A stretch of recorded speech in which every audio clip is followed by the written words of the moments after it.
São Paulo vence o Atlético Mineiro com uma atuação dominante e chega ao seu 8º jogo de invencibilidade no Campeonato Brasileiro. E agora a gente coroando com essa vitória, né, no Brasileiro, que a gente tem que continuar somando ponto e brigando na parte de cima da tabela.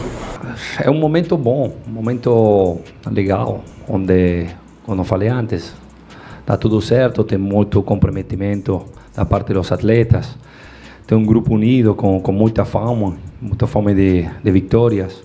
É o que você disse, poderia até ter sido mais, ou pelo menos o segundo gol poderia ter saído antes. Acho que é um resultado indiscutível. São Paulo é um time que tem mais personalidade em campo hoje, e às vezes é difícil de detectar isso.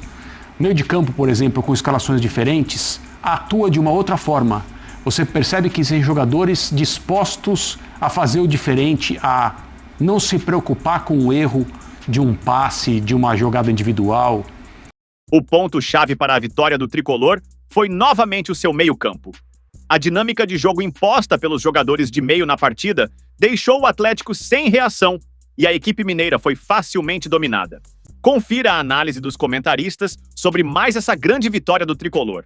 Acho que é um resultado indiscutível e é um resultado importante, né? Porque essa pontuação de 5ª colocação que você fala, cara, é óbvio que o campeonato está essa maluquice de um com 21 jogos, outro com 18 jogos, e vai demorar para que isso seja acertado, mas de qualquer maneira é importante, né? Sobretudo acho que para os times que estão na Libertadores ou Copa do Brasil, que são times que tem objetivos grandes além do Campeonato Brasileiro, se manter lá nessa briga. O Crespo, desde que assumiu, exceto o jogo muito ruim que o São Paulo fez contra o Flamengo na estreia dele, desde então acho que o São Paulo vem se acertando. Tem duas coisas que me chamam muita atenção no time atual, independentemente das escalações. Uma grande diferença em relação ao time do Zubeldia, saída de bola, a maneira como o São Paulo move a bola da sua defesa até o campo de ataque. Eu nunca consegui entender como que um treinador como o Zubeldia não conseguiu resolver esse problema. E o segundo aspecto é como os jogadores passaram, meio que de uma hora para outra, a atuar de forma muito mais confiante. O meio de campo, por exemplo, com escalações diferentes, atua de uma outra forma. Você percebe que tem jogadores dispostos a fazer o diferente, a não se preocupar com o erro de um passe, de uma jogada individual. Não, assim, acho que a principal diferença do jogo do Zubeldia para o jogo do Crespo é exatamente o fato do São Paulo usar bem menos os lados do campo. O São Paulo fosse muito por dentro. Você vê a posição do Ferreirinha, vou dar um exemplo.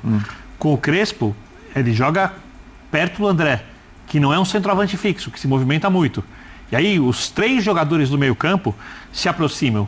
Você tem uma construção com passes curtos ali de 5 jogadores, onde o Marcos Antônio é um motorzinho, né? Hoje a gente via eles alternando com o Bobadilla, e o Bobadilla é outra mudança bem clara que o Crespo fez em relação ao que fazia o Zubeldia, porque com o Zubeldia, o Bobadilla era o segundo volante.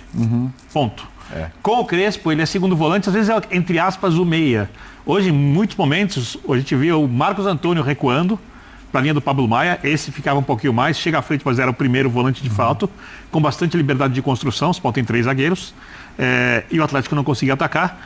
E o Marcos Antônio mais recuado e o Bobadilla mais avançado, perto desses 2 jogadores. É muito raro a gente ver no futebol de hoje um time que não abre o campo adversário com seus jogadores de lado de campo.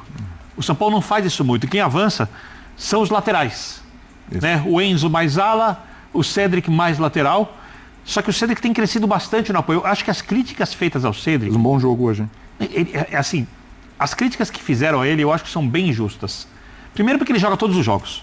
Ele não pode descansar, porque não havia reserva.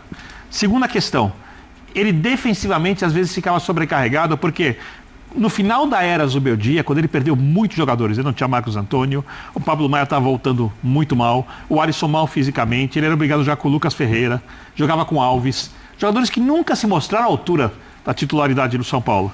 E é óbvio que quando um time perde a bola no meio campo com muita facilidade, tudo estoura atrás. Tanto que os melhores jogos eram com o Cédric avançado e o Ferrarese na lateral. Os mais consistentes, se você não quiser chamar de melhores, os mais difíceis de enfrentar o São Paulo. Com a volta dos jogadores, o crescimento físico e as mudanças de ideias de jogo, esse São Paulo que atua por dentro e que marca muito forte, é um São Paulo difícil de ser vencido.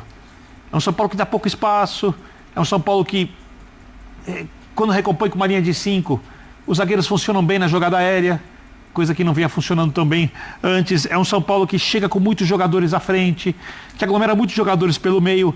E se o adversário não aglomerar jogadores pelo meio, o São Paulo, uma hora, acaba achando espaço. É isso, meus amigos. Se chegou até aqui no vídeo, deixe seu comentário e não esqueça de deixar o like e de se inscrever aqui no nosso canal. Valeu e até a próxima!